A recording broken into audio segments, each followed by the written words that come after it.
Okay, so just before I start, I was just going to go back to a question that was asked about the shadowing, anti-shadowing, like just what it looks like. So unfortunately, I took actually the plot out, so I only have a piece of it here. But this is the EMC effect kind of in here. This is like 0.3, starts over here, and then I covered it up with my box.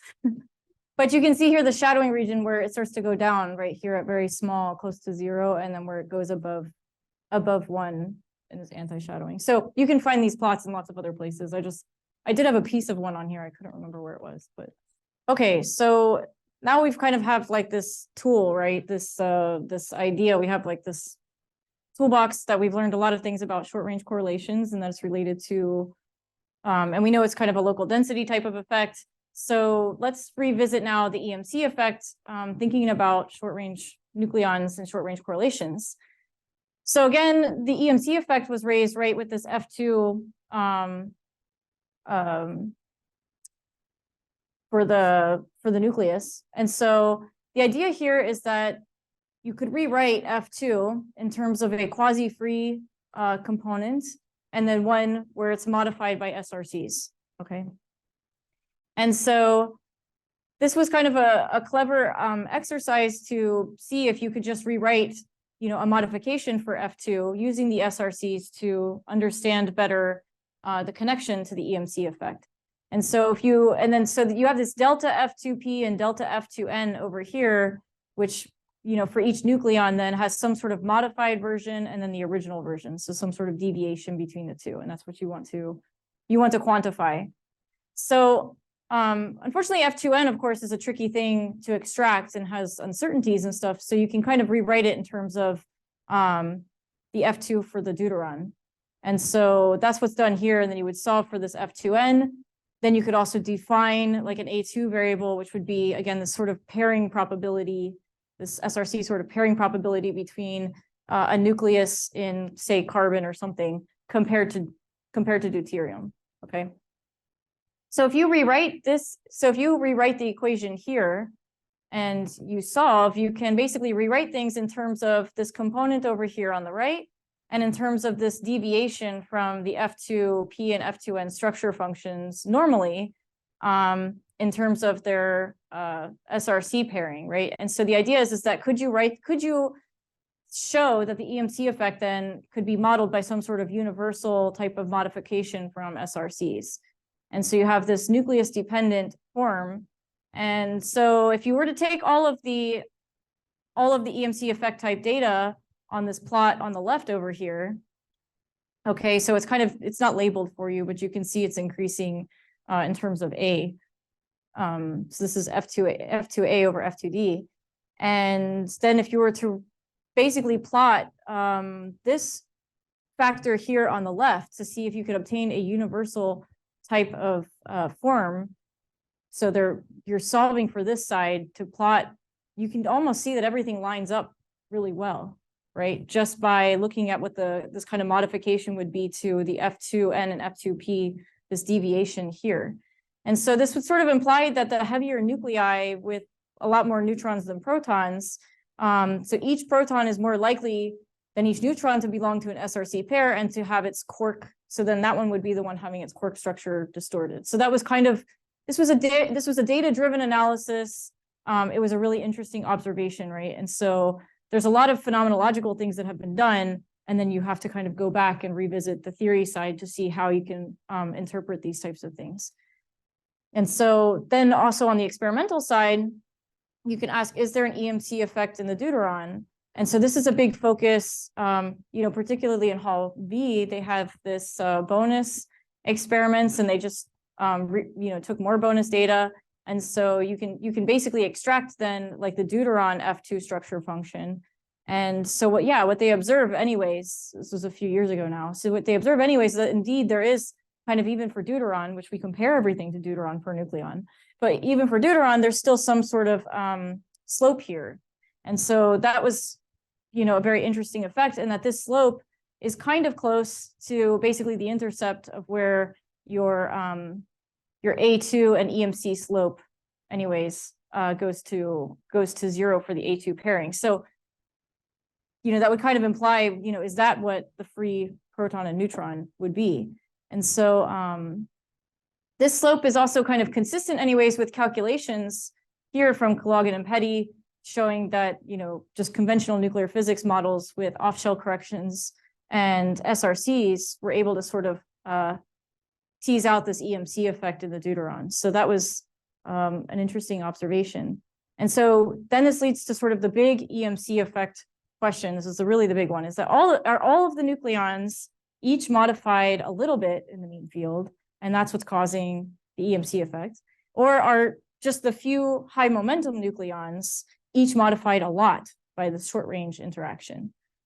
And so that's still out for debate. Nobody knows this answer yet. There's a few different ways that people are trying to get at this. So one is that you can measure the in-medium modified structure functions F2 and deep inelastic scattering, as shown here. So you can extract F2. And when you do this, you can basically say that if all nucleons are modified, right, then F2 would kind of look generally independent then of the momentum that you're looking at. And so then F2 would not be equal to the free F2 anyways, for a very small difference for all of the nucleons. But if it's the SRC one, then you should see that the F2 is varying with the momentum, and that the F2 is not equal to the free F2 structure function, would have a really big difference. It would have a much bigger difference for the high momentum nucleons. So there's two experiments that are going to test this. One actually is analyzing data, and one is going to run probably next year in Hall C. So they're kind of on a quest of what we call spectator tagging. So because it's deep inelastic scattering. So what they do is they basically measure the recoil partner nucleon, and then you have sort of the fragments of the struck nucleon, and you reconstruct that. So in class 12, they had the band measurement on deuterium target, where you came in and they basically measured the recoil neutron. And in Hall C, they have the large angle detector experiment, which has tracking and scintillators to basically measure the recoil proton and the scattered electron, and to reconstruct that. So these experiments should be complementary, right? They should give, while class 12 you have a lot more detector phase space, and then here you're looking at a very tiny space, but you should get very precise information. So between the two of them, they should offer kind of a complementary solution to this, hopefully. And if not, then that would be very interesting as well. So back to our roadmap here, right? So we want to explore this QCD transition.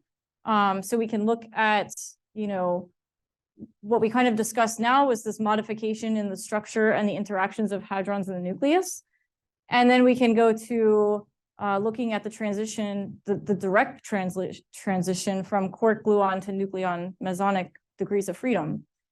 And so we can use a tool for this that I'll talk about, of the nuclear transparency, which is something broadly that we measure, and we touched on yesterday what the nuclear transparency is, and that it should be sensitive to the idea of color transparency, which would be quark gluon type of degrees of freedom.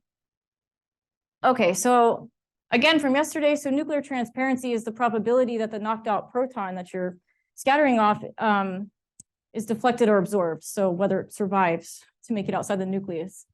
And so you can take the ratio of cross sections for exclusive processes from nuclei and nucleons to reconstruct the transparency, as shown here, where you have the nuclear cross section divided by A, and then the free nucleon cross section. Okay, and you can rewrite this this nuclear cross section kind of in terms of its A dependence on this term alpha. So there was a series of experiments that were done for various initial hadron momenta using different initial hadrons to measure the hadron nucleus total cross section. Okay, and so this had so these were done, basically these are just done to measure absorption or emission type cross sections. And so these are the cross sections for the different particles, where you have kaons, pions, protons, antiprotons. And so this is the cross section across the bottom. Okay, and so if you remember from yesterday that I told you that the radius of the nucleus is equal to kind of like this R naught times A to the 1/3. It has an A 1/3 dependence, right? And so if you're interacting with this, you know, if this hadronic probe then is probing your whole nucleon, then you could say it's probing like as in like R cubed, right? Like a volume. Okay. So if it's cubed, then you could say that, you know, that this a to the 1/3 then would go to as like a to the 1. Okay. So a to the 1, if alpha was 1, would be way up here, and we're clearly not there. But so this is due to the strong interaction nature of the probe. So of these probes that you're talking about. So if you're only talking about the surface, like you're probing the surface, then it goes as like R squared, okay, which would be then like alpha to the 2/3. Okay, so in this case, what we basically measure is that there is a tendency, you know, especially at this end, toward alpha to the 2/3, which means that we're probing maybe a little bit just below the surface. Okay, but the absorption cross sections anyways for each of these is basically momentum independent. And we have this tendency of alpha to the 2/3 would be, this is kind of the limit of what you would expect for an opaque nucleus. And so this is interpreted because of the strong interaction nature of the probe. So if we go and revisit this definition, then this is why the transparency in electron proton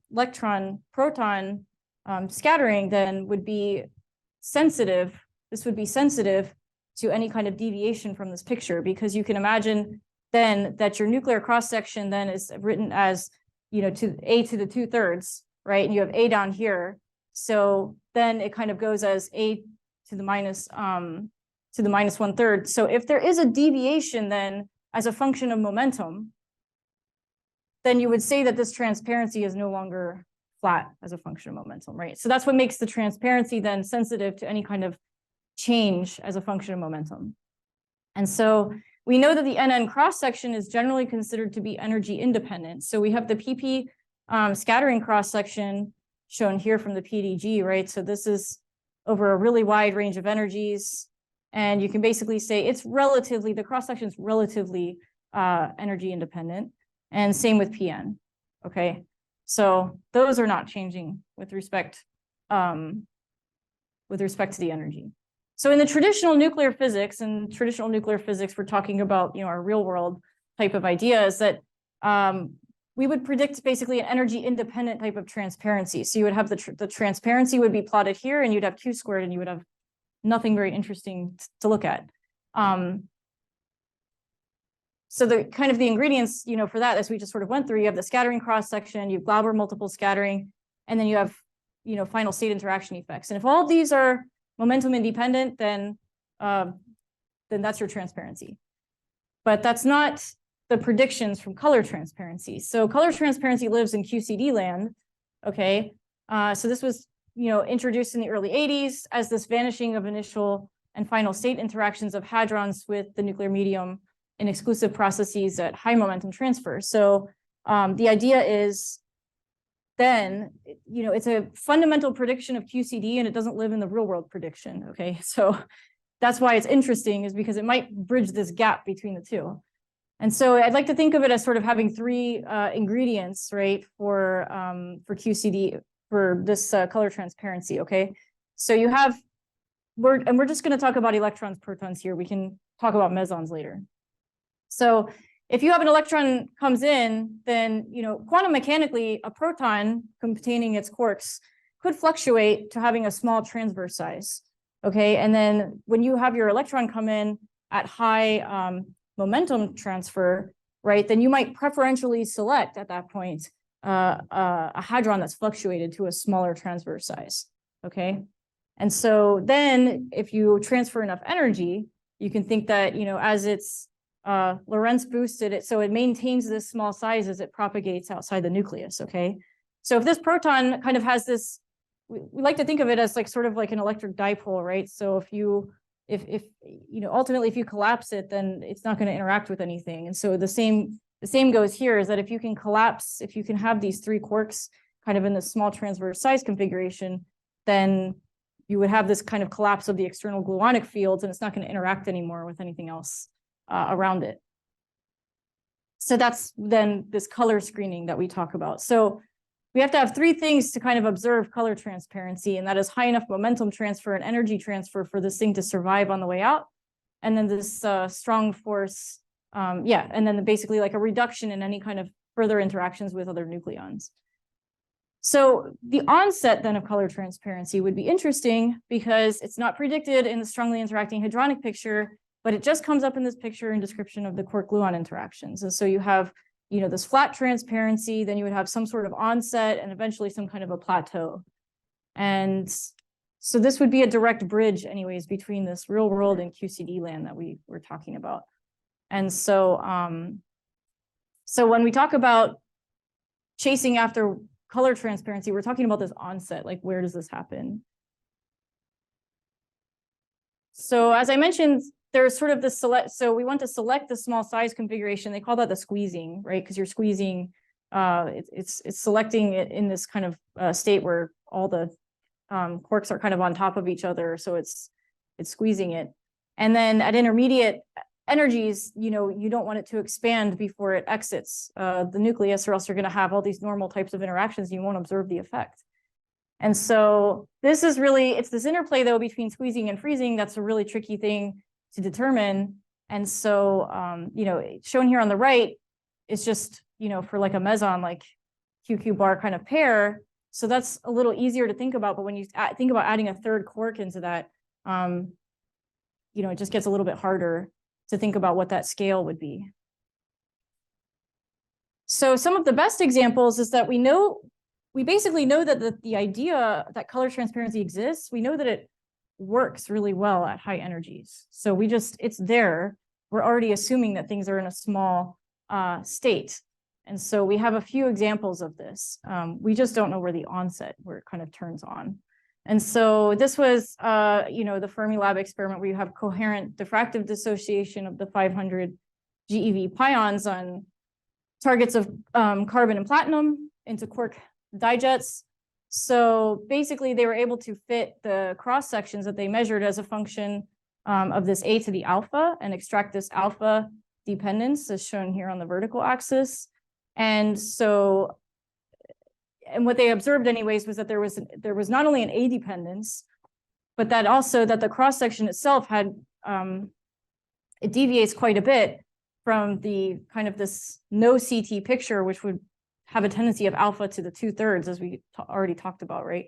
So this, so these predictions then anyways, theorists were able to go in with their tools basically to say, okay, this is the picture that you would get with CT, and you could replicate pretty well, at least at the Q²10 and Q²20 points, this agreement anyways with a picture of CT, of color transparency, of small transverse size projectiles. But not, the lower end is a little bit questionable there. But it was interesting because the deviation was so strong from just the strong probe kind of interaction. And so that seems like evidence anyways of color transparency at high energies. Mm-hmm. So complete transparency would be like it just passes through as if there's like, you send it in and like you just knock it out and there's like nothing, there's almost nothing to be seen. Okay, so this would be complete transparency, is that like your proton comes all the way out from the far side of the nucleus with no further interactions at all. And then CT onset would have some kind of interplay between kind of the squeezing and freezing. And so you would have some sort of Q² where you start to see it, and then it starts to climb towards the complete transparency, right? Because it wouldn't expand before it exits the nucleus. Glauber is kind of like your just general, scattering theory, multiple scattering theory anyways, that's energy independent. So that's the idea, is that if you just talk about the general tools that we have for calculating transparency and the cross sections and all of that, then you would expect that there would be no change of the transparency with the momentum. So that's why Glauber is just down here. This is what you expect at kind of the low Q² area, that it's just going to keep staying flat. But if there's a momentum dependence, then that means that you're seeing basically a reduction in final state interactions. So you're seeing a reduction of this particle interacting on its way out of the nucleus. And then you have like complete transmission anyways.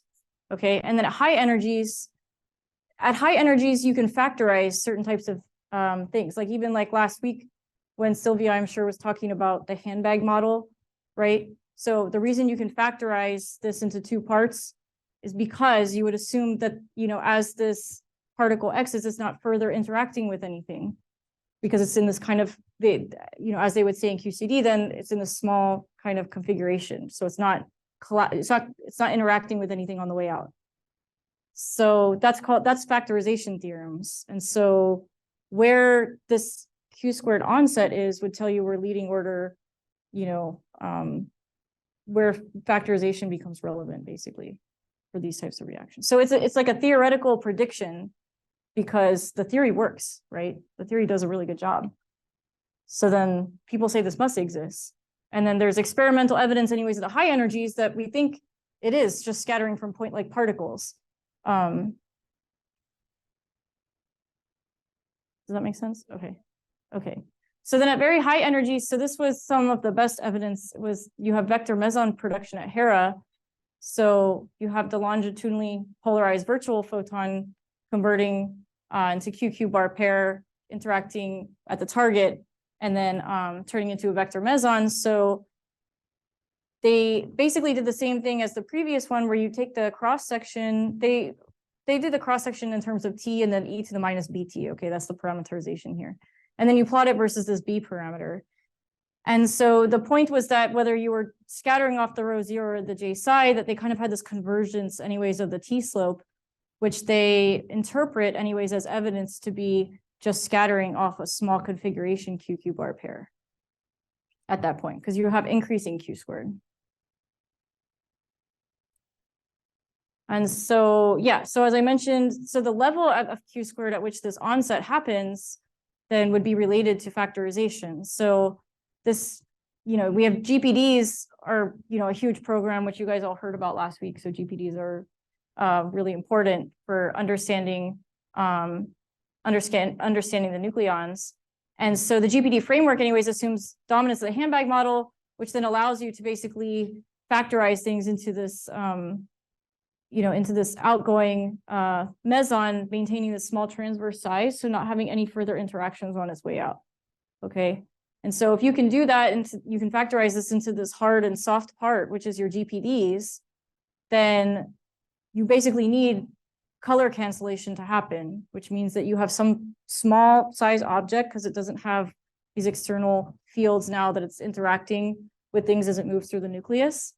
And then, that would imply then at high Q squared, you have this small object that's just moving through the nucleus without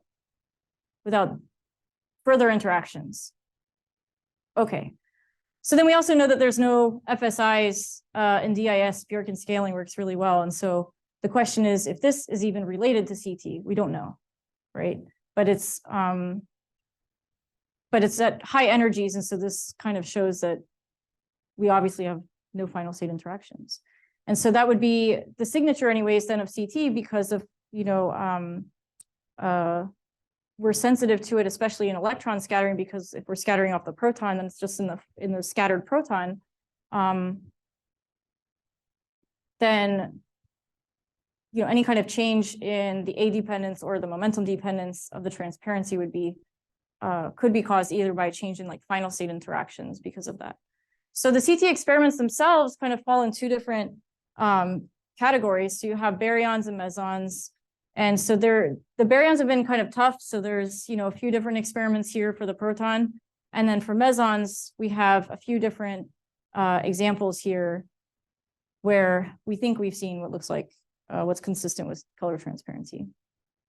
And so previous measurements in the mesons, we have basically, so on the left here, if you just focus on the left, this was a Hall C experiment. And so you have carbon, aluminum, copper, and gold, right? And then this is the data. So they take the transparency, again, as a function of the Q squared. And so they started to see what looked like in the range of like 2 to 4 GeV about, a small slope. And so the idea is that if this slope is really, A, is it real? And B, is it color transparency? And so it was consistent anyways with the theoretical predictions, the calculations that could be done that include color transparency. It was consistent with those and deviated from a flat line. So that was viewed to be kind of some evidence of the onset. But of course, now that we are in the 12 GeV era of JLab, we can extend all these measurements and really see, how far this slope continues and if it ever plateaus. For the pion, for example, yesterday when we were talking about the F1, F2, and this scaling that we were expecting to happen, but then we don't see after we include the Rosenbluth, after we include the polarization transfer data.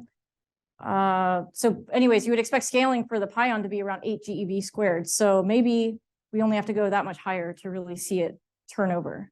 So anyways, that's an experiment that'll run next year in Hall C, is really mapping out everything going up to like 8 GeV squared, where we also have LT separation data. So, okay, so then there's the Rho electroproduction experiment, which was in Hall B, and that's going to run another part of it at 12 GeV this summer. And so that was seen also in a much lower regime, like around 1.5 to 2 GeV squared. You basically had an increasing slope, you had carbon and iron, and you saw kind of the A dependencies there, and they were relatively consistent with the models that included color transparency versus the flat lines. And so those were seen as evidence anyways for seeing the onset. The proton results, though, are kind of a big no at this point. So you have the deuterium, you have carbon, you have iron, and you have gold. And this was a global analysis that took data from a bunch of different places and was able to go back and fit them all to flat line and basically say with pretty good fitting, we don't see anything. So this was up to a Q squared of 8 GeV squared, which was in the 6 GeV era. And so but the big motivation anyways to start looking at the proton came from BNL when they took the transparency and P2P measurements at Brookhaven. So here they observed, so basically you have kind of this effective beam momentum, which they calculate from the protons, and then they have their transparency, okay? And so what they basically saw was an initial rise in this range of 5 to 10 GeV. Okay, but then what was not consistent was when you keep taking the measurement, you saw a big drop off on the other side. So that was viewed as either it could be the onset of CT and then it's clouded by something else, but it wasn't clear that it was consistent with color transparency only. And so this basically this shape, as you can see back here, is able to be explained using things like nuclear filtering and the charm, and maybe a potential kind of charm resonance here. And so again, here's like the Glauber, this shaded band of what you would expect to see versus what they actually measured. And I think since then there's been a lot of people that have spent a lot of time trying to fit this better and quantify what was actually seen in the context that it was not color transparency.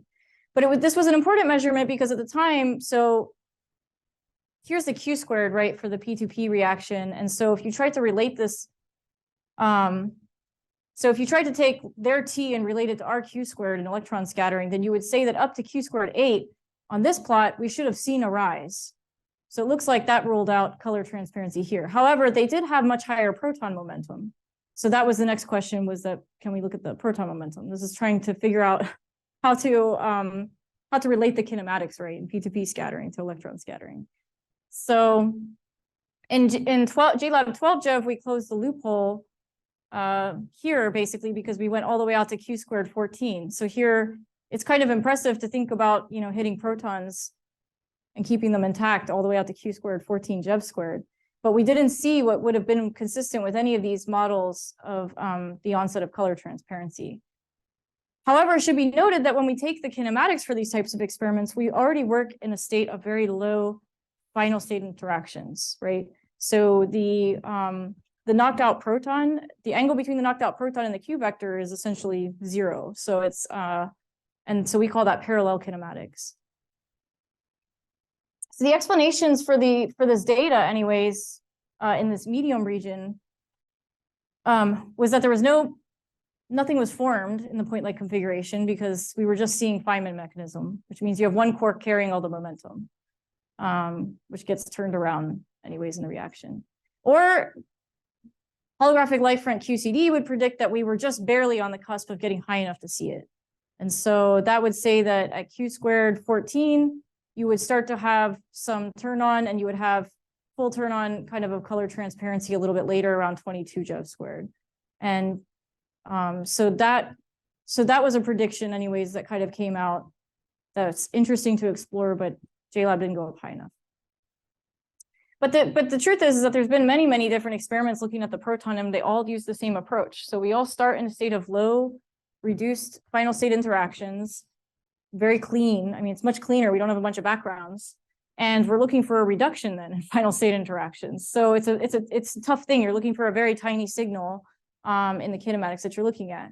So the idea is that you might try a new approach looking at the kinematics with large final state interactions, and then compare it with kinematics with low final state interactions. You could really see if there's actually a change, a momentum difference in the final state interaction dependence. And, you know, if you have that lost, then that's what you're seeing is this kind of point-like object as the interpretation. And so, so that kind of makes you, so then you have to turn to a system that you know really well. And so you can think of deuteron electrodisintegration, which is, you know, this was, so we ran, you know, there's been a lot of people who study deuterium because it's the most fundamental PN bound system. And so these are kind of, you can make a reduced cross section with respect to the recoiling proton momentum, recoiling neutron momentum, and you can map it out and get a lot of details about what works in terms of plane wave impulse approximation and final state interactions. And as you can see here on the top right, this angle dependence, the angle dependence at which this is taken at, so this one's taken at 35 degrees down here, this was taken to work in a place of very reduced final state interactions. However, there is data at higher final state interactions where you can, you know, at different angles. And so you can map all those dependencies out, and it's really well known for the deuteron. So of course, the highest, of course, we've really mapped these things out to is about a Q squared of 4.5. And so the idea, though, is that, as shown here, that the deuteron has very well-known contributions for different missing momentum from what's called, you know, nucleon rescattering. And so when you knock it out, that it rescatters, basically. And so this was data taken in Hall B. So you can see that, you know, for high momentum of the nucleon and low momentum of the nucleon, you can see that, you know, as a function of the angle, the low momentum setting is kind of flat, but it has a dip, right? And then the high momentum one, you have this kind of huge bump in the center, which is basically attributable to the double scattering, the rescattering. So the idea is that you might be able to have sensitivity to the effects of color transparency by basically taking the ratio, for example, of like a high recoiling momentum particle to a low one for a fixed angle, or for measuring it at different angle settings and making that comparison. So you could see then, you know, these three lines here are shown for the different models that were not technically ruled out by the previous, by the previous kinematics and parallel kinematics.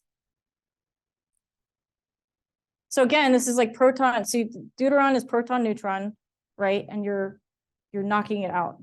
So then, let's say if you knock out the proton and you detect the proton, you're recoiling particles the neutron. So this is your recoiling neutron angle you can think of.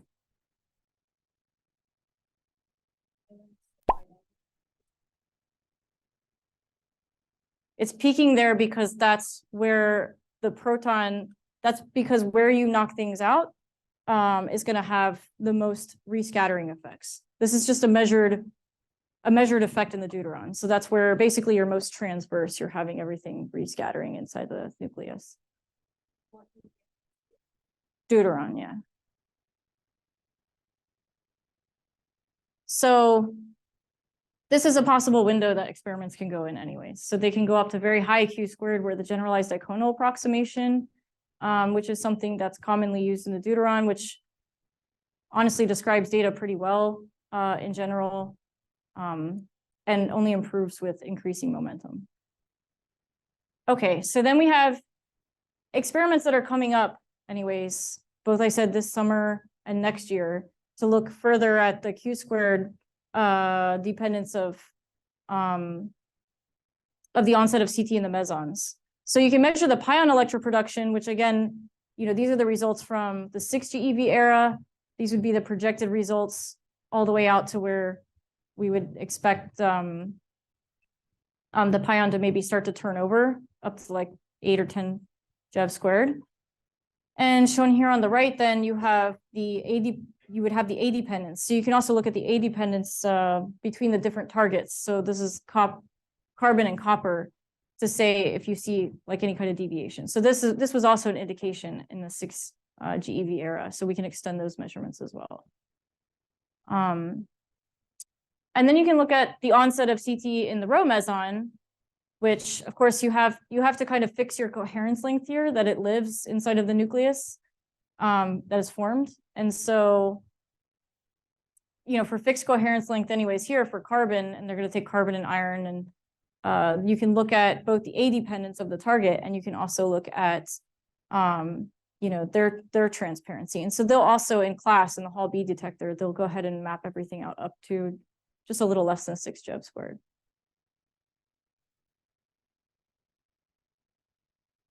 So anyways, just to review here, right, is that the idea is that we wanted to explore different areas, different ways to kind of get at this connection between QCD and sort of this real world, observation of like, you can think of pool or cue balls with protons, neutrons being knocked out, right?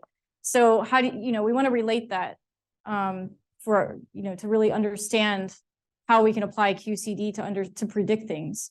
And so we talked about today that the SRCs really provide a unique insight into the QCD dynamics in the nucleus, because they're also related to the local density, right? So that's, as is the EMC effect. It's universal for nuclei. It's in the high momentum tail, tensor dominated, and a lot of studies in this area are going to use spectator tagging to give us better clues on the relation to the EMC effect. There's a whole bunch of different types of studies that are kind of planned in the future. So I think at the beginning, we're sort of at this kind of inflection point where we've been doing SRC studies in different ways on different nuclei, and now we can kind of step off and do slightly more sophisticated things, because we have basic numbers that we can quantify things, and a lot of it's phenomenological, and now we want to map things in more higher precision, right? So there's other experiments that like I can say NOAA's working on that. They're looking at, how SRCs are correlated in the calcium 40 and 48 and iron 54, how the shell differences, right? Filling those shells affects how SRCs are formed from that. But then on the other hand, so we can also look at things like with a direct handle, right? This is a direct prediction from QCD. We can look at things like color transparency to see if we can find a direct link from quark gluon degrees of freedom to the nucleonic picture.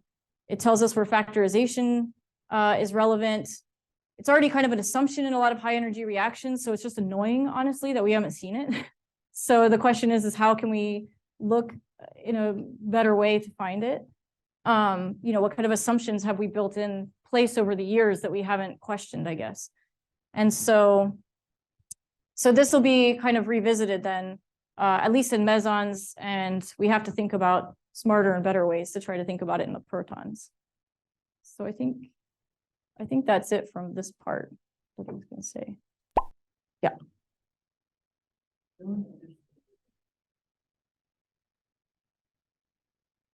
It's so we're talking about the energy transfer. So you can think of like it's in this state, so you've hit it, you hit it and it was kind of squeezed at the moment, but now it's sort of like Lorentz boosted, time dilated, right, on the way out. So it stays frozen in this state as it goes through the nucleus. So it's not expanding, because it's a fluctuation. So it's a fluctuation, not eigenstate of the Hamiltonian. So it's a fluctuation that'll expand as it comes out. And so the idea is if you hit it with enough energy, it'll stay in that state long enough that you won't have the final state interactions that you see on the way out. But if you don't hit it with enough energy, then you may not be able to boost it, and then it might just expand. Like, we don't know what the expansion rate is. So for a lot of these experiments, they fit the expansion rates originally from this P2P experiment at Brookhaven, and they used it for the mesons, and it worked really, really well to say, oh, this is the rate at which it expands. But in principle, we don't actually, we have to kind of experimentally determine it. There's a lot of predictions of what the expansion rate could be. It's a little unconstrained. So anyways, yeah, if you hit it with enough energy, then in principle, it should just stay frozen as it exits and won't have final state interactions. So yeah, so you basically, so in like this, so in these experiments for the protons, I'll talk about protons because they're a little more straightforward.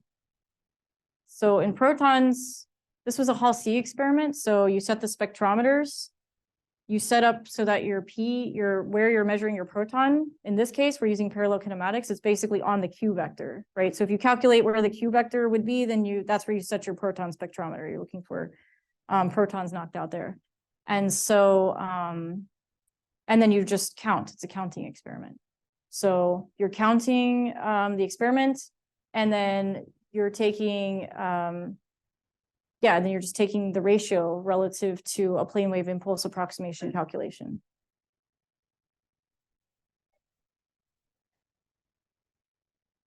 So in the PP collision that they did here, so this is a little bit trickier. So another reason PP collision is trickier, right, is because in electron-proton scattering, if you actually have a change in the transparency, right, it's only the final state proton that's going to have that. This is tricky because if you have both, then you can have a reduction in the incident and the final one, and you have to somehow figure that out. So they do the same thing. They take it as the ratio of PP scattering to like the PP quasi-elastic scattering, and that's it. So I guess PP elastic scattering. So that's just their ratio of their transparency, and then that's what they plot. So again, it's like just counting. So the really tricky thing, I think, with the Brookhaven data is like defining what your effective beam momentum is, because you have two protons, right? And two protons. So you're trying to figure that out. And then yeah, you have to account for basically that there could be a reduction in final state interactions on either the incident or the final ones. You're not sure. So this one was on carbon, but so they take it on carbon relative to the elastic one. Yeah. Extension only again.